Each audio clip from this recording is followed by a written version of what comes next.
TwinSpires Fair Grounds Oaks and Echo Zulu both through. Joel Rosario, there's Echo Zulu, the Turnabosa, hit a connection. Strides up on the outside for Joel Rosario. Hit a connection, trying to call on the outside. To the stride, right across the phone. Echo Zulu, hit a connection on the outside. Echo Zulu, hit a connection. Terrible finish for the Fair Grounds Oaks. Were you confident at the wire that she had won? I mean, yeah, she looked like she was, everything was easy for her, and it looked like a lot. You know, the last stretch that she kind of got a little tired. You know, she had been rolling for a little while, and I mean, you know, but she got the job done. So she's an amazing horse. First time she had to be in a dogfight, and she was like pressed the whole way there. Yeah, she is. It looked like she got down there and then she didn't want to get big. So that a lot of credit to her.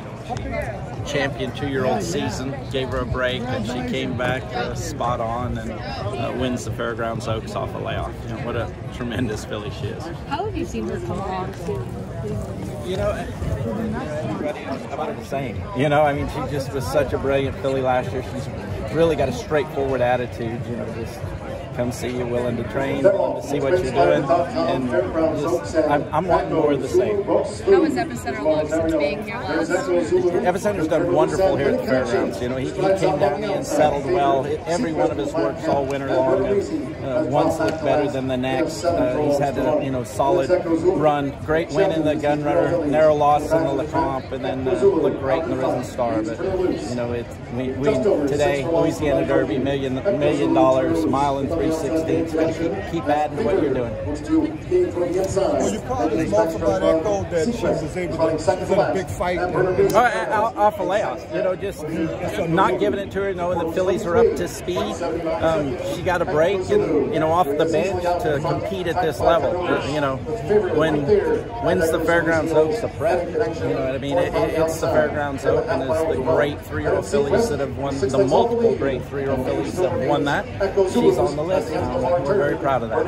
Is she once in a lifetime kind of? I mean, I know you've had some truly great ones. Well, she hasn't done what Rachel's done, but she sure doesn't have any blemishes, so we're very proud of her.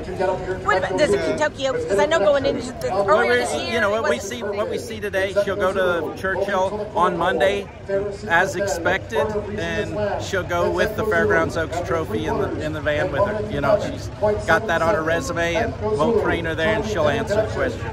In developing on along, was it just as well the race turned out the way it did today versus another one of her easy wins by 5, 6, 7, 8? She was off the bridle and tested. You know, she was, you know, her first race last year and her maiden race was the hardest she was ridden. Hopefully that's the case again this year, you know.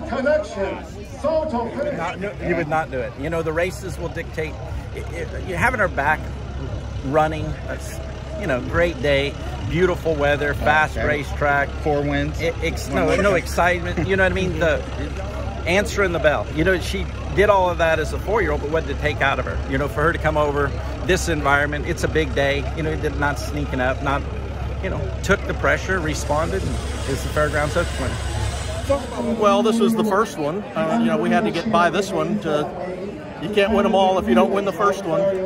So, yeah, there was a little tension. You know, would she be fit enough? Would she be as good at 3 as she was at 2? Seems to be. I mean, she wasn't that far off the track record.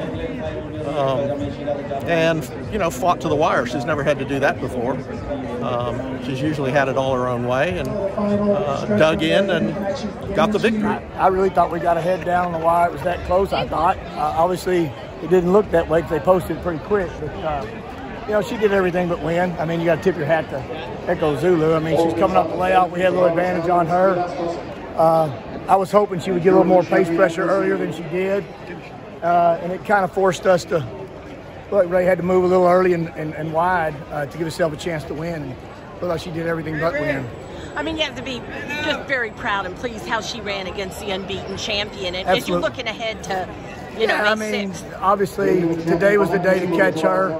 She's going to move way forward. Echo Zulu is going to move way forward from here. just got to regroup and get with the ownership and find out what direction we're going to go. Well, you said this would be the race to determine does she need to be in the Oaks or not. I mean, she's not even back to the split box at this point, but is your inclination when you run like that against the champ that she, yeah, I mean, if she's it's doing definitely, well? It's disheartening not to win, but the effort wasn't disheartening. And moving forward, it makes you feel like you belong, even though I know in my heart that Echo Zulu will take a step forward.